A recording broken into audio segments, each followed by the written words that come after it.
set out trying to figure out how to take the truth. They're going to endorse Biden. With the bad blood between Taylor. Today, President Biden meeting with his national security team in the city. All this so personally. This isn't personal. When you look at the inequalities in America, in education, home ownership, employment and wealth, healthcare, can you admit that America is systemically and structurally a racist country? I think culture has a lot to do with it, right? But it's more of, if you look at how do you fix it, Because even when you say all men are created equal, no, they weren't, because we were labeled 3/5 of a human. Black people were. Right, and we made that wrong right. And we've got some more rights we have to do. But this is... So systemically and structurally, do you think America is racist? Not the people, not everybody in America. I don't think America's racist. I think we have racism in America, and I think we have cultural issues. But happy Friday and welcome to The Deal. I'm your host, Ed Clark. It is Friday, February 2nd, 2024, and the year is zooming by. Thank you so much for taking the time to join us. Val Atkinson is going to be in with us, and we'll bring him in just a moment. But first of all, I could give a programming note. You can always catch past episodes of The Deal on thedealwithedclark.com. You can also go on Facebook, Spotify, all different platforms. So please consider signing up on one of the platforms and becoming a subscriber to the show. That we'd greatly appreciate it. In the lead into the show, you saw a number of clips like you normally do. And one of the clips was of Nikki Haley. Nikki Haley was recently on Charlemagne's show talking about racism, or what she perceives as that there's no racism in America, which I think is a dubious claim, but that's neither here nor there. So Val Atkinson, let's bring Val in. Val, what do you think about Nikki Haley and her claim that there's been no racism in America? She's trying to have it both ways. She's trying to cite these instances of racism, trying to say that I have commonality with you, the people who have been victims of racism in America. I have a bond with you. But at the same time, there is no racism. So I'm still a good Republican. And, you just can't have it both ways. But that's the motivation for Nikki. And it's surprising to me, and I know you're going to talk about origins and Caste and Isabella Wilkinson a little later, but it's surprising to me how she can have the background, she being Nikki Haley, have the background that she has with her father being a Sikh and that kind of thing, and come out with the positions that she has. She should talk to Mr. Jindal for a minute and find out what his aspirations were, and then what his revelations came to be. Maybe she could learn from that, learn vicariously from that as to how to move forward as a non-white person in America. It's a special trick to do that. And she has missed the first rung on that ladder. That is the first rung of admitting the truth that America was, and to an extent still is, a racist country. And then go about the business of correcting those faults and making up for those bad things that white Americans have done in the past. Yeah, you have to be intellectually honest, right? You have to just look at what the Constitution said when they signed it. And it said that Black people were not citizens, Native Americans were not citizens. And the reason for that is that they were inferior people, or maybe not even people at all, because the Black ones could be owned and the Native people could be killed at will and the land taken over for manifest destiny, right? That God really wanted white folks to have control of the land, because clearly the Native Americans, they weren't smart enough to do all the nice stuff that Europeans were doing, which is, becoming industrialized or whatever. And if you didn't aspire to do that, then there had to be something wrong with you. I mean, so it takes, you got to make it's not even a leap. You got to go to being intellectually honest about what was happening in the late 1700s in North America. There was a whole country being built on the backs of free labor from Black folks and the rape and pillage of the Native Americans to take their land. If you start there, I don't know how you can't say it's racist or never has been racist, right? Now, I guess, Val, we often talk about how economics does drive this, right? And of course, the Europeans made a lot of money off of what they were doing, their shenanigans. But by itself, the economics doesn't explain everything because you have to dehumanize people, right, to put them in that position. Before we go forward, I want to remind you, you're listening to The Deal with Ed Clark and Val Atkinson. It's Friday, February 2nd, 2024. We started out talking, Val, about Nikki Haley being on the Breakfast Club. And we played a clip where she said she was discriminated against. Her father was. But she still insists that America is not racist. And so in trying to put this into context, one of the books I know that you read, and so have I, and it has been turned into a movie, is called Origin. So we won't do any movie spoilers for people who haven't seen it. But and I do encourage people to read the book. One of the premises of the author, Isabella Wilkerson, is that people will do nasty things to each other. And the reason why it's called caste is in India, ironically, Nikki Haley's families from India, ironically, is that there are a group of people in India called, at one point, they were called the untouchables. I guess it's not politically correct to say that anymore. They're called the Dalits, right? And basically, they remove dead bodies, they clean out toilets, sometimes with their hands. They got to clean up people's excrement. They're not allowed to go to college with everybody else and so on and so forth. And Isabella Wilkerson makes this argument that all the mean things that people do in the world is related to this propensity for human beings to put people into caste, right? That's one of her premises. And the same thing happened in Nazi Germany. You had to dehumanize the Jews and put them in a caste of people that you did not want to be part of the society at large. So, Val, you've read the book. Mm-hmm. Tell me, do you buy Isabella Wilkerson's premise that this is more caste related than race related, or is it both caste and race? My position is that it is both. It is both caste and race. If folks will remember, especially people who study history a lot, the whole business of racism in America came about because of slavery. It was difficult to convince some white people that slavery was okay and Black folks were inferior.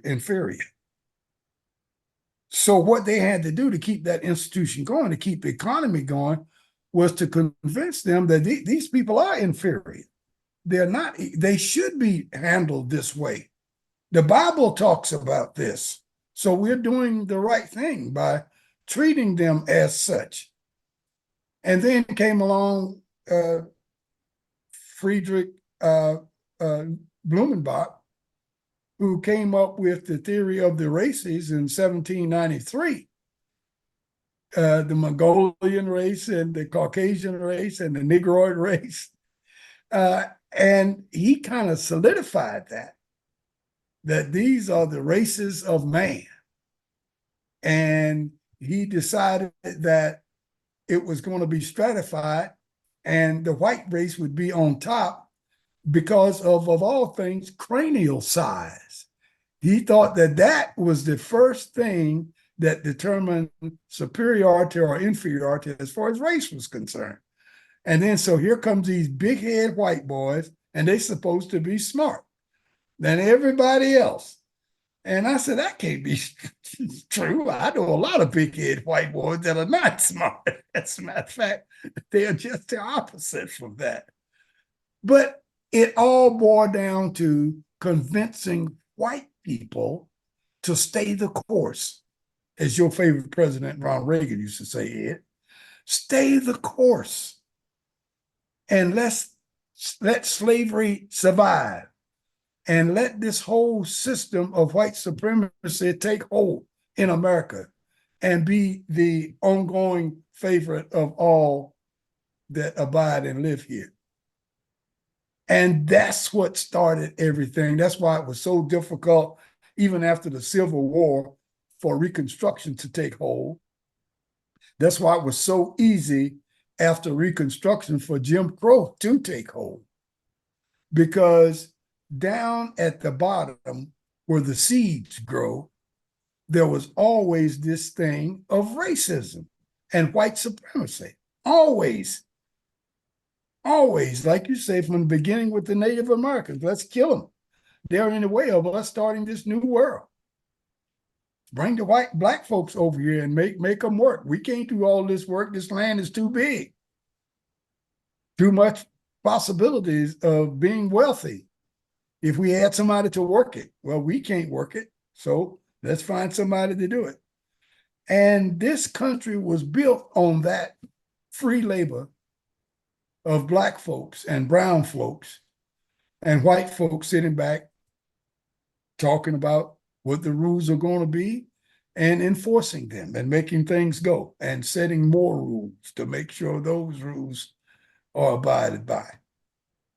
And now we have a situation where every measurable category, you find Caucasian males, Caucasian females, and then everybody else in some stratified type of construct. And it's because of the way we started. And it's racism. And I think Isabel Wilkinson does a great job in her book, Caste. I've read it, one of the best books I've ever read. I haven't seen the movie Origins yet, but it's on my list. I think we're scheduled to go next week. And I appreciate you not spoiling it for the rest of us who haven't seen it yet. But it is, from all indications, Ed, a great movie, and I look forward to seeing it. Yeah, I just do encourage people. I'm a movie person anyway. I like to be in the theater and I like to watch movies. And I would also encourage people to see two other films. One is called American Fiction. If you haven't seen that, Val, I'll make that recommendation now too. American Fiction is about the duality of, I think, intellectual black folks. That the protagonist in the movie is at the academy and he's writing serious writings, right? But nobody reads them because he's a black person writing it. So the only way to get people to read his stuff is to write in vernacular. So he takes on the persona of Stagger Lee and eschews everything that he has done in the academy. And of course, that takes off. And I won't talk about the shenanigans that ensue after that. Suffice to say is that what he learned is that despite all his academic training and his PhD and his serious writing, he's still a black man in America. So that's butted up against what we've been talking about right here, Val, about some folks, some brown and black folks saying there is no racism. Well, American Fiction is clearly about racism, about how black people are viewed and put in a box, and you can only be this if you're black, right? There's authentic black, and authentic black means you speak in vernacular. It doesn't mean that you write a serious work about Shakespeare or whatever, right? Or a serious work about African literature. You can't write about anything other than what's happening in the ghetto, so to speak. Anyway, the other film that I recommend is a film called The Book of Clarence. Now, a lot of people have given it not good reviews because they refuse to watch the movie. The movie is a satire, not on religion necessarily, but it does poke fun at Christianity to some degree, but it's a satire. I don't know if you ever saw The Life of Brian back in the day by Monty Python, Val, but they had this character who gets mistaken for the Messiah. And in this movie is the same, except for the black guy that gets mistaken for the Messiah in this story, in this telling, gets stopped by the Romans all the time and asks for his ID. he owes the loan shark some money. So he's trying to navigate that. And then he sees Jesus and he says, this Jesus dude got it made. I'm going to be like Jesus. And again, I won't spoil it. I will encourage you to watch it. But for some of our church folks, what I've read is they think it's sacrilegious because you can't depict Jesus in any other way than a particular way. But at the end of the movie, a white person appears who everybody thinks is Jesus and the Messiah. And it really is, Jesus is really black. And Clarence turns out to be closer to God than anybody else. But the white guy gets mistaken as the one that we should venerate. You know what? I hear some music in the background. I'll leave that there. So we did our movie recommendations on top of everything. So when we come back, I want to switch gears, Val, and talk about what's going on in the Middle East. So everybody stay right there. We'll be right back after this message.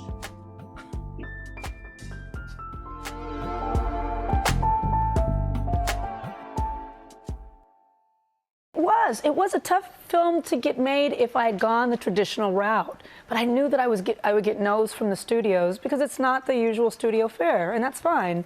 So we just didn't go that way. We reached out to people who are like-minded, who are interested in making things about justice and dignity and legacy and history. So we went to nonprofit organizations like the Ford Foundation and Pivotal and Emerson, and we held hands with them, and they actually financed this film. So it's not a big studio. It's a bunch of philanthropists. Yeah, it was so creative. It was so creative. There's a great article just giving you kudos and sometimes talking you have to about go your own way, try a different path. Because you were not going to take no. I was not going to take no for an answer. No, and it goes to show that there are ways outside of the traditional ways, the traditional structures. Whatever it is you're doing, a movie or otherwise, find your own way.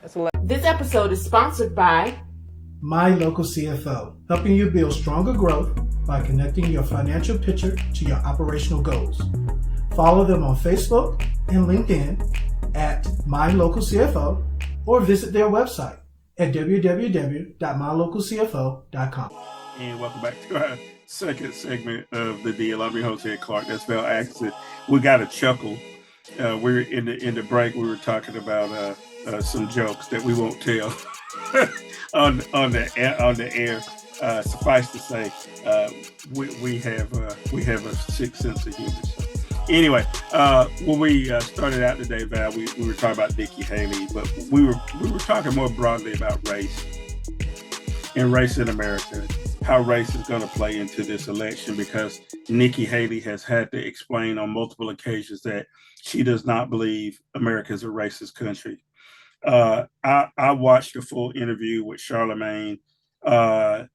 What I will say about it is he asked some decent questions, but I always get upset with a lot of younger Black folks when they do invite people from the right onto their programs.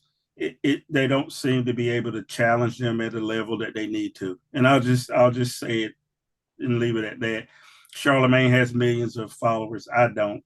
But I can still be critical. I think the level of knowledge and maturity that is required to interview somebody like a Nikki Haley and to challenge her on her notion that there is no racism in America needs a lot more than a morning drive host to talk about, and I'll leave it at that. And then we also talked about Origin, is a film about Isabella Wilkerson in her book Caste, And then we ended up giving some movie recommendations. I do want people to see Origin.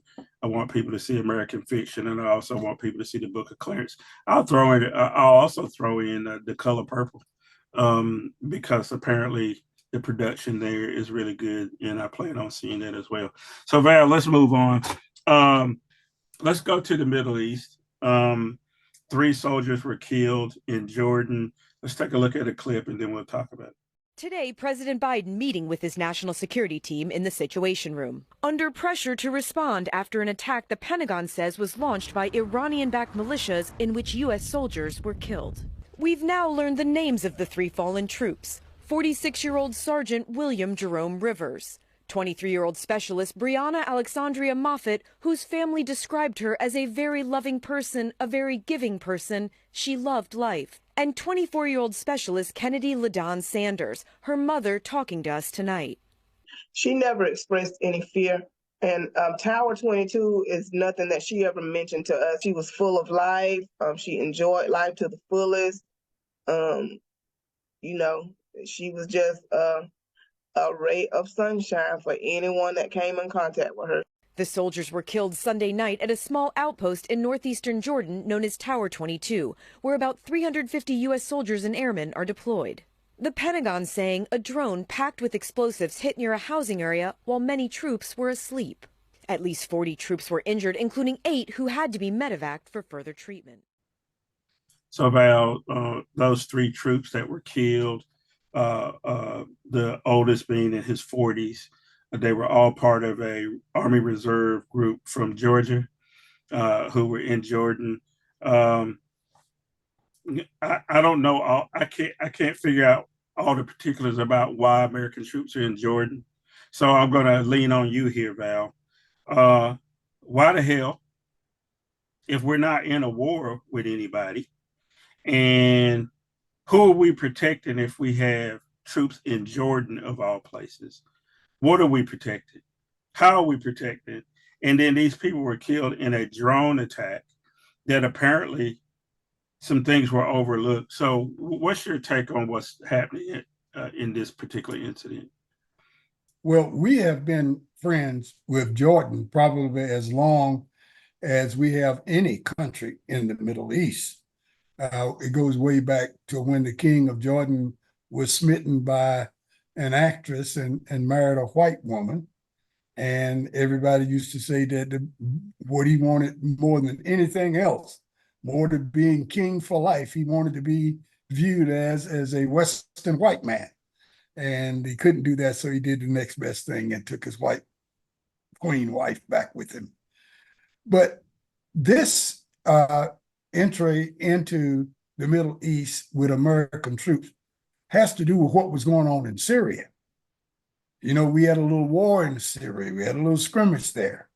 And instead of having troops there, because Russia has troops in Syria, we have troops in a neighboring country of Jordan, so we can keep an eye on things. But we're there to keep an eye on what's going on in Syria and in Iraq, and not too far from Iran, I might add, okay? So that means that we are there. People know we're there. Our enemies don't want us there. And so we become targets. And drones are used now more so than long-range artillery was used in World War II or the Korean conflict or even Vietnam. So drones are used. They're less expensive. And we find that we lost 3 American lives. And in seeing the photos as they were flashed upon the screens, which is not an issue here, but they were 3 African-American sergeants. But at any rate, Biden has to do something, and this is an opportunity for the Biden administration, with all the talk going around of him losing key Black support over what's happening in the Middle East.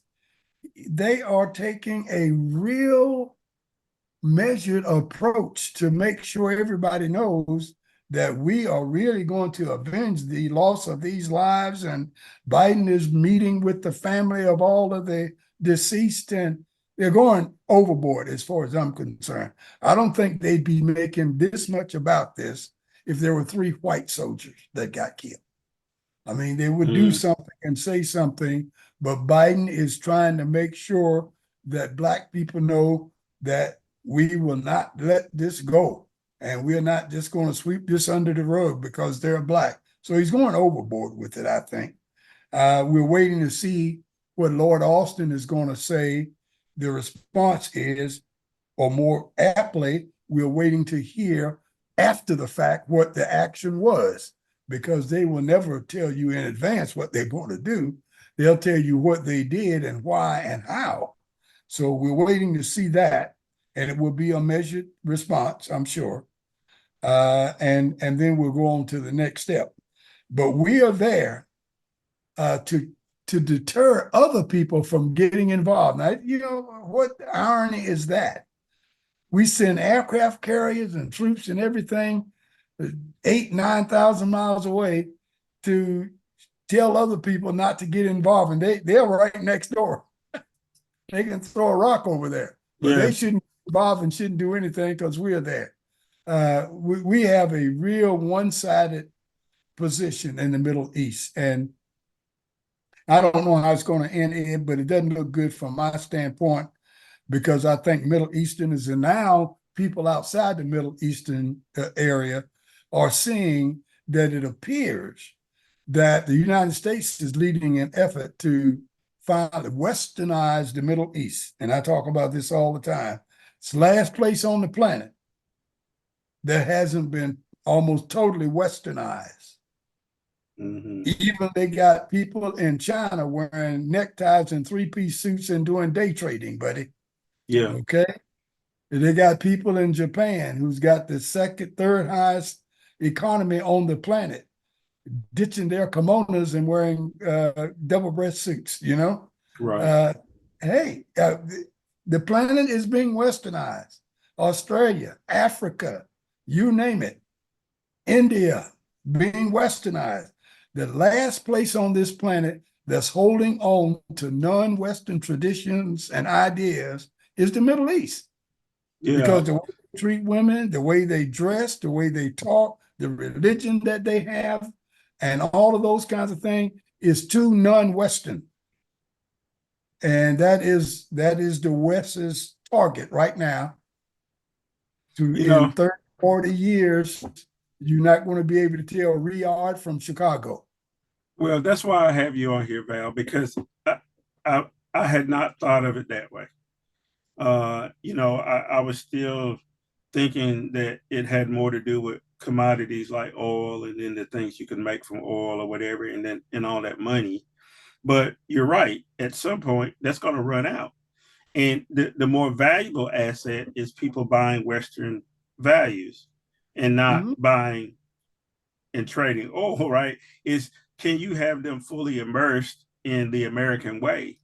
And I even see now that last week James Worthy and a number of basketball players were over in Abu Dhabi for a basketball event, and then all these men were around him in their Arab garb, and then you see you see James Worthy and all those other people, in Western clothes, and it is stark when you look at it.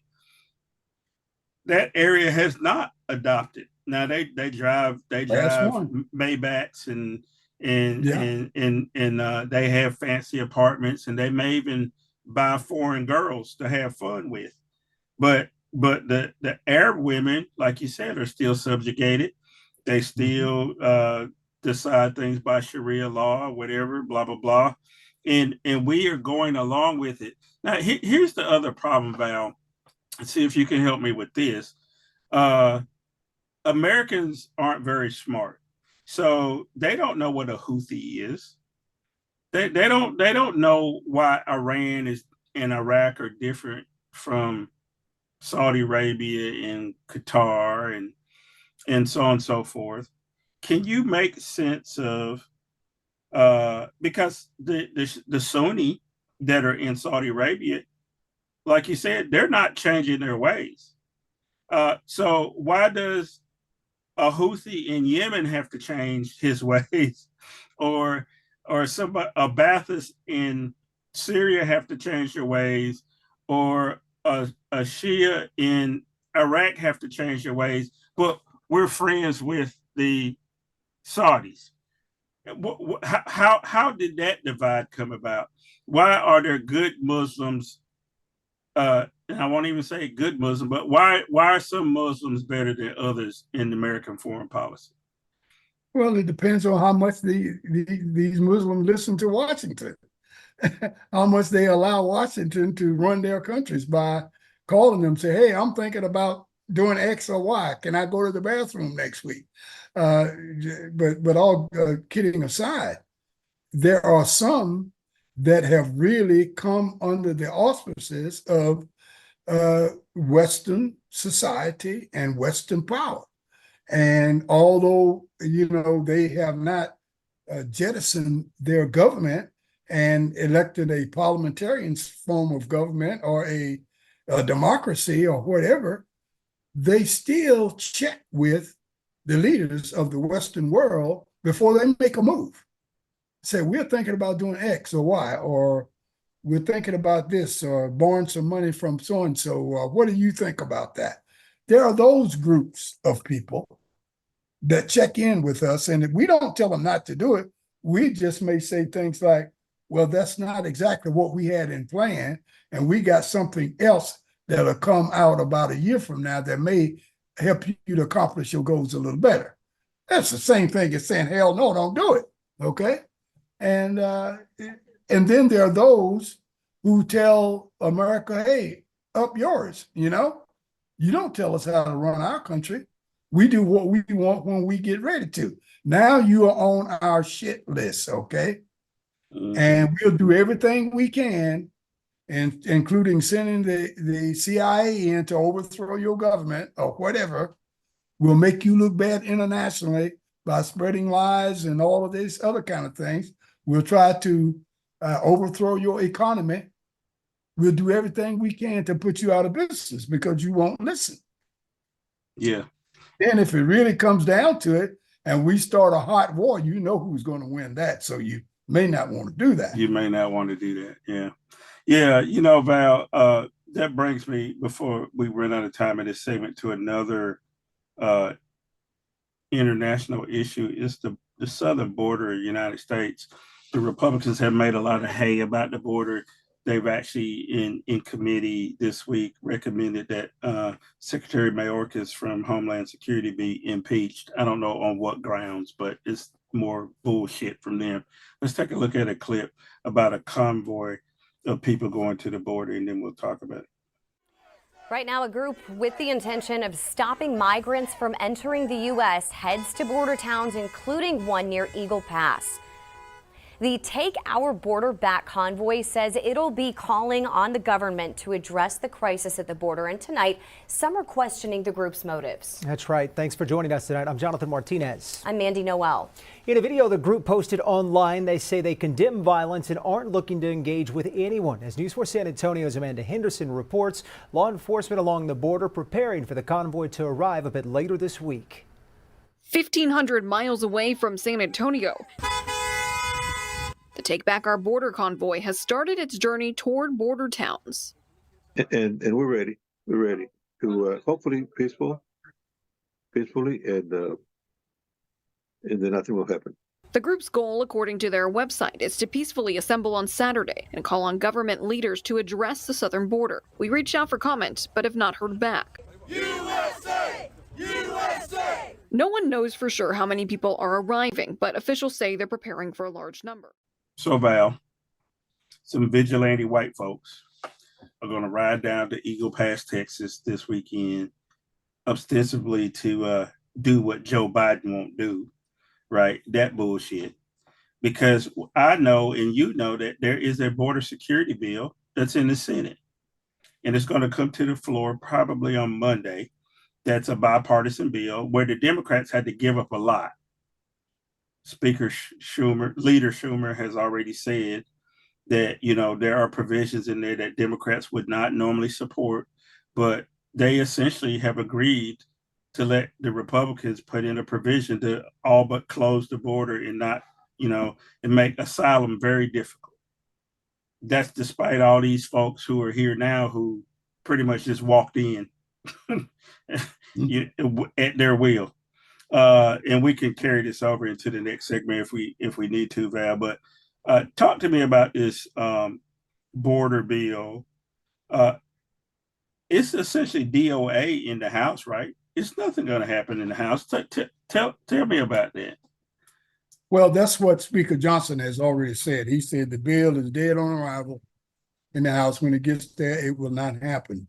It has been reported that he's taking orders from Donald Trump, and Trump doesn't want that to happen because he didn't want anything positive to happen on immigration or the border while Biden is still in office, because Biden may use it as a campaign issue as he campaigns against him in the election of this year, 2024. So he doesn't want it to happen. Now, the GOP people in the Senate are really dismayed about this because they thought they had a pretty good deal. They thought it was something that could help out on the issue. They had Democrats to come to the table and say, okay, yeah, we'll close down the border. We'll do this, that, and the other if you'll do this, that, and the other. And this is the first time they got Democrats to say anything like that. And now it's going over to the House, and the House says it's dead on arrival. So it just goes to show you two things here. One, it shows you the power of Donald Trump, that he can make it so that the Speaker of the House, the person second in line to take over the presidency of the United States of America, takes orders from Donald Trump. That's dangerous. That's very dangerous. And the other thing that it shows you is that because we have a bicameral type of legislative government at the federal level, you can't count on any one side of the Congress to do anything and think you got anything going, okay? Because unless you get both sides to say amen, nothing's going to work. So I don't know why so many people in the Senate got up high hopes that maybe we have something now before it went to the House, knowing that you got a new House Speaker over there.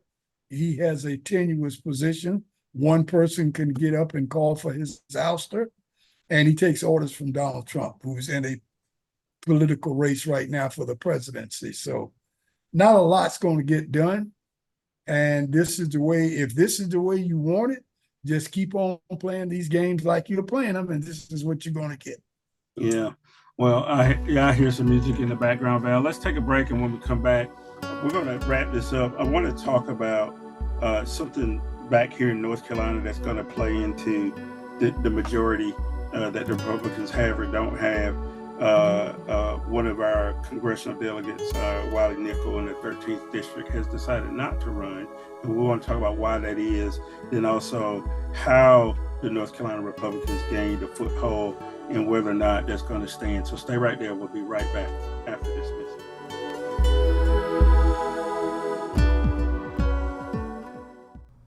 Attention all food lovers. Are you tired of the same old meals every day? Want to spice things up in the kitchen? Look no further than King's Pepper. Our website, kingspepper.com, offers a wide range of high-quality spices, seasonings, and blends to take your cooking to the next level. From exotic spices to classic herbs, we have it all. Plus, all of our products are 100% natural and ethically sourced from around the world. Visit kingspepper.com today and discover the flavors that will make your taste buds dance. That's kingspepper.com, where every meal is a flavor adventure.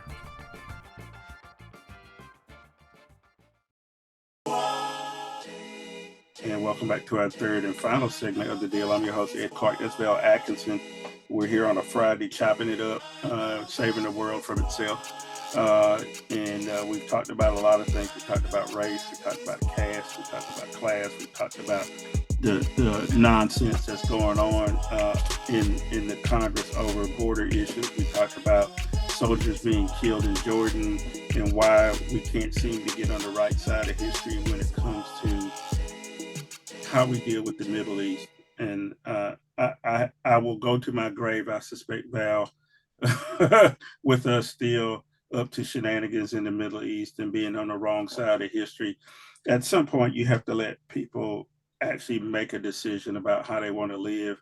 And I think you hit on something today that I'm going to have to take really serious from now on, is that until the whole world is westernized, we're not going to be happy.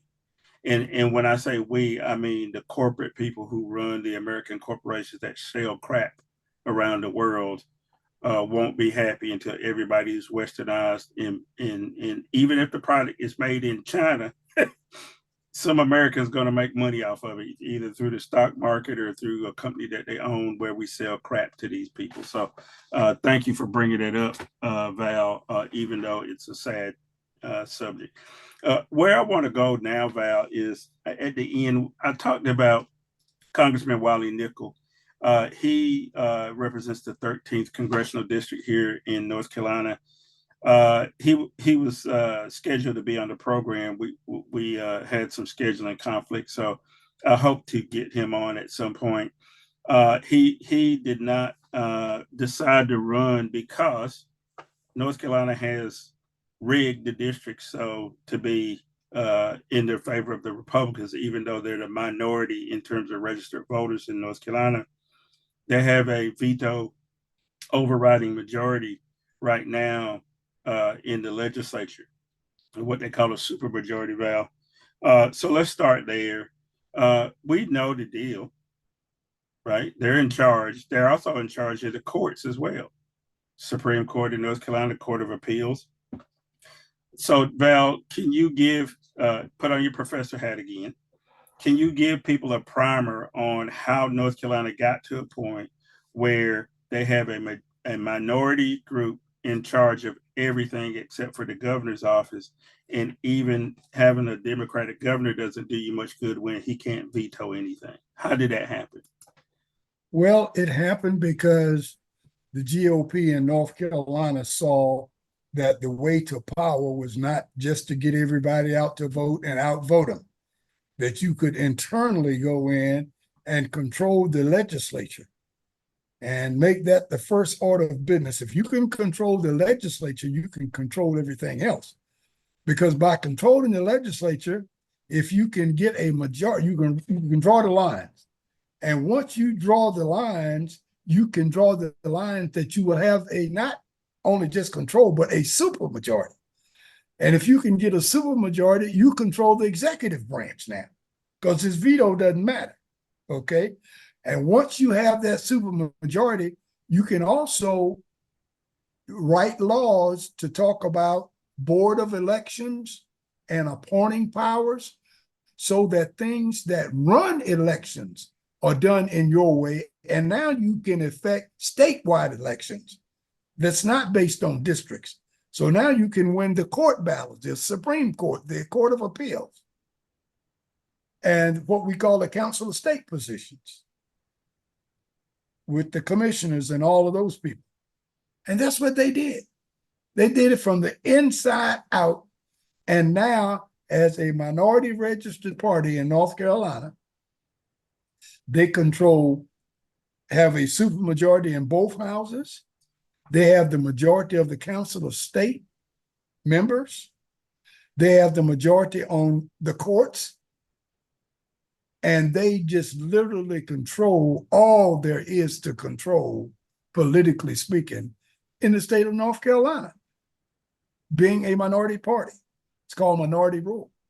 And my favorite argument is, Ed, and I've said this on this show 1,000 times, the two entities of gerrymandering and democracy cannot set horses, okay? You cannot have gerrymandering, democracy, if you allow gerrymandering. And something is going to happen some way to affect gerrymandering, or we're going to be in trouble for a long time in North Carolina and states like that are controlled by the GOP, by GOP legislatures, because there's no way you're going to outvote them. Remember, they control the state board of elections, so they can determine things like voter ID, early voting, where precincts are located, what time the polls open and close. Now, they control all of that so they can knock off your edge that you may have had, numerically speaking, for statewide races. That's how they do that. It's not rocket science. They've done it all while we have been singularly focused on let's get out the vote. Let's tell everybody to go vote. Let's tell everybody to go vote. And they've been sitting back there at the polls knowing that that is the deal and cutting you off at the knees before you even get started. So you telling me I got to move to Mars to get away from these people? I think that's what you're telling me, Val, because they managed to get these districts done, right? Even though the census had already passed. You're supposed to do this every 10 years. And it seems like to me that by the time we can maybe do something about this, I'll be in my 70s. And realistically, if we can't get it turned around, I might as well be on Mars, because there's no way that there's going to be a Democratic majority back in the North Carolina legislature or on the North Carolina Supreme Court or whatever, because they've finagled their way into all this. Is that what you're telling me, that I have to move? I'm telling you that the focus has to change. The Democratic focus, and I'll tell you that there's a lot of folks out there who ain't gonna like what I'm about to say, but the Democratic focus in North Carolina has been on getting out the vote for certain demographics, in particular the Black vote, okay? And I'm saying that the Black vote alone by itself is not going to turn this thing around. What is going to have to happen is that we're going to have a maximum voter turnout of the Black vote still. But in addition to that, we're going to have to go to those people who traditionally vote Republican or GOP or whatever, and convince a sizable number of those people that, man, you got to wake up. And there's more to life than just being a white supremacist. There's more to life than just make sure people are punished because they don't think like, live like, talk like you do, okay? You got to knock some of those off, because the mathematical example that I give on the show sometimes, Ed, when I ran the numbers here back a few years ago, it was 68%, meaning that if 68% of the white people in North Carolina vote for candidate A, then the other 32% of white people and all non-whites could vote for candidate B, and candidate B can't win. If that is the case, what Democrats in particular have got to start doing is focusing on that 68%. If we could get that 68% up to, say, 78%, that you have to get 78% of white people voting to make sure that candidate B can win, then we got a chance. You've got a chance. So I'm not saying take any effort off of turning out the Black vote. We've got to do that. We got to keep up those numbers. But in addition to that, you've got to do something about the 68%. Yeah, we didn't talk about this in the lead-in, Val, but the job numbers came out today as well, and supposedly 335,000 jobs were added to the economy. Inflation is down, gas prices are down, and you're fond of telling me that it don't make any difference. No, it don't make any difference. You can have because the best. The people, Ed, excuse me cutting you off, but the people we're trying to get and that we need to get, they're not moved by those numbers. Mm-hmm. They don't believe, some of them don't believe it, some of them don't care.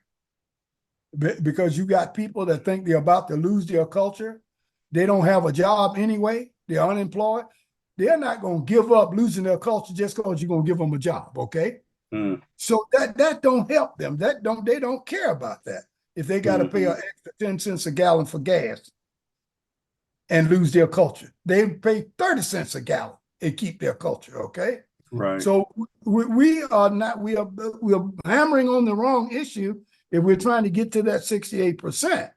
We need to talk about things that they are interested in. We need to go straight to the core and talk about those issues, not these what we call issue-oriented things like the economy and school choice and whatever we think the issues are, because that don't motivate these 68%ers, okay? Don't motivate them at all. What we think that does is turn out more vote, and they don't do anything about that, because people are going to turn out or not turn out regardless of what the gas price is, okay? So we got to get off of that stuff, and we got to go to those white folks out there and says, hey, man, you know, what kind of country do you want for your grandchildren? Well, Val, that brings us back to our big issue for today, which was the whole notion of whether it's caste or class or race that drives things. And clearly it's a combination of all of them, right? It's because you identified it earlier. Race is an artificial construct that's fairly new, right? There's another good book called The History of White People that I recommend to folks. By Neil Painter. It points out that when Irish and Italians and all of them were coming here, they were Irish and Italian. They were not white. They did not become white until it became expedient for the people in charge to make people think that there was some cachet to being white, that at least you weren't a Negro and you need to join our side. And if you look at the Confederate Army, the people they were able to convince to fight on their behalf didn't have any really dog in the fight. But if you talk to a person that's waving the Confederate flag now, it's about heritage.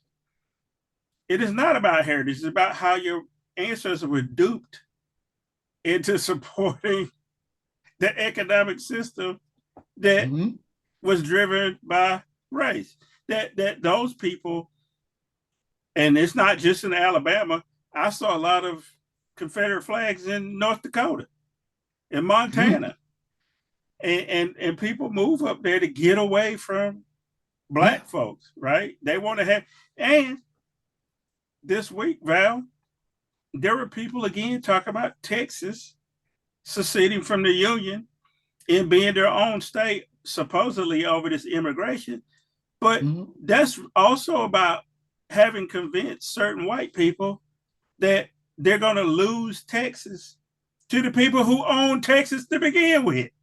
Yeah, how about that? Is that not ironic? Is that they're worried about losing Texas to the brown people when they went in and killed and ran out all the brown people? Right. I mean, you can't make this stuff up, Val. You just can't make it up. Anyway, before we run out of time, this is going to sound completely crazy that we're talking about this, but I want to because it has something to do with the election possibly, and that's Taylor Swift. Val, Taylor Swift and Mr. Kelsey, who is the tight end for the Kansas City Chiefs, are always locking lips. She's always at the games. He used to exclusively date Black women. Now he's dating Taylor Swift, but the Republicans are upset about it. I won't show any NFL stuff because we do not have rights to NFL. But this is from Fox News, Val, and then we'll talk about it. Taylor Swift might be the most famous pop star in the world. Right now, you can't go anywhere without seeing her face. Billion-dollar concert tour, Time mag covers, and of course, every single Chiefs game.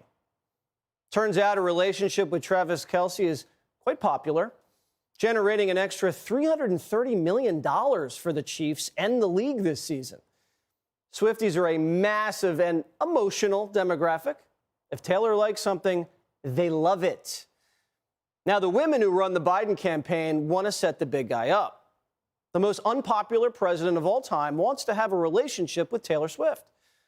The New York Times says the centerpiece of the Biden re-election strategy is begging Taylor Swift for an endorsement.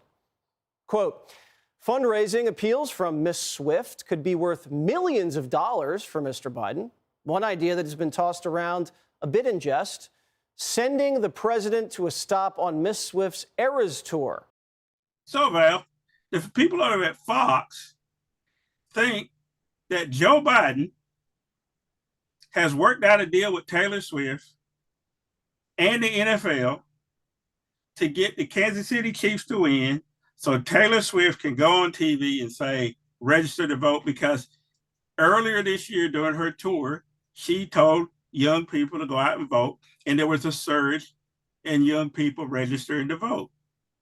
And so folks over at Fox News have lost their mind and say that Joe Biden has conspired with the NFL for Kansas City to win the AFC championship so they can go to the Super Bowl. Val, in the time we got left here, explain to me how crazy you have to be to buy into that kind of bullshit. It just goes to show you the type of people that the GOP has, in their party now. They've always had a few crazies, but, 20, 30 years ago, they were able to keep them under wraps, and they wouldn't let them have a microphone anywhere near them, or they would bar them from talking to the press and that kind of thing. Now, those same people make up the ruling majority of the GOP, so they can say and do anything they want. And for the rest of us, it sounds, just crazy, off the wall, but they've always been that way. They've always been that kind of group. We talk about here all the time about the MAGA group really starting with the Tea Party. But the Tea Party's been around for a good little while. They just were a back row fringe element within the GOP. And now the GOP wanted to win so badly that they allowed these guys to come up and take a seat on the front row. If you can bring your people out to vote, you can have a seat on the front row. And then they became known to the GOP that, hey, guys, you can't win without us. And the GOP said, they're right. We can't win without them. So then that's how they took over the party. So anything they say or do now that they've taken over the party, I'm one of the last people that's surprised about. I still think it's stupid. It is crazy, but I'm not surprised because I know how they got there. And they just do crazy stuff, man.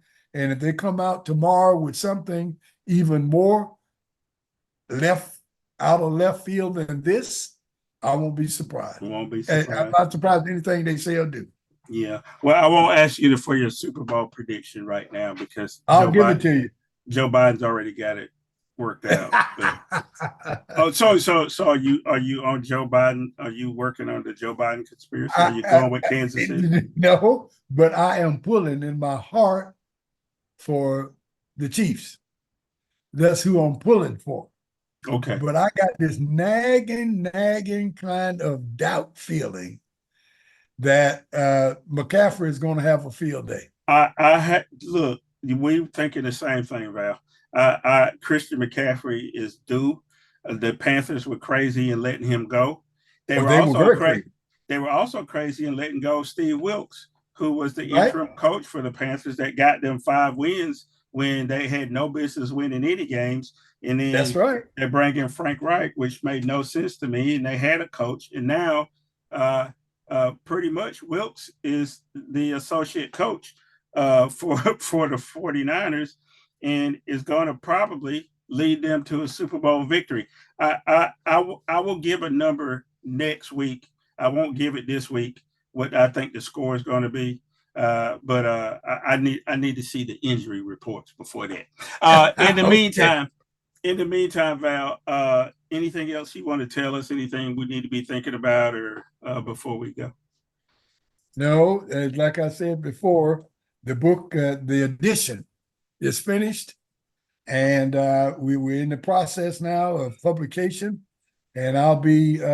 This is one of the first places I'll make my announcements as to where you can go and pick them up. I think they'll be at all of the stores. Definitely be online on Amazon, a lot of other places. But I just don't know now what my book tour is going to look like and where I'm going to be making my stops. Well, I'm going to be the first in line to get my signed copy of the new book. Hey, folks, we have squandered an hour of your time, and we appreciate you doing that. As always, we encourage you to have people join us in our shenanigans. You can go to the dealwithedclark.com. You can also click on the top and get a hold of our feed so you never miss an episode. That way you can subscribe. You can subscribe on YouTube. You can subscribe on Spotify, all the usual places where you can find podcasts, either the video or the audio version. You can also pick it up on Facebook if you're one of those folks who do Facebook. The feed is always on Facebook as well.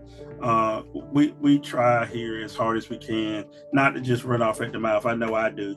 Val is the smart one. He's the informed party. I'm the one that runs off at the mouth. Nevertheless, I think it comes from an informed position, and I really do appreciate Val being here with us week after week and trying to tell it straight, because a lot of times you turn on the talking heads, Val, and it's just, same old, and that's not the case here. So in the meantime, go out and do something good for somebody today. That's all we ever ask you to do. Come back again next week for another edition of The Deal. Have a good day. Bye.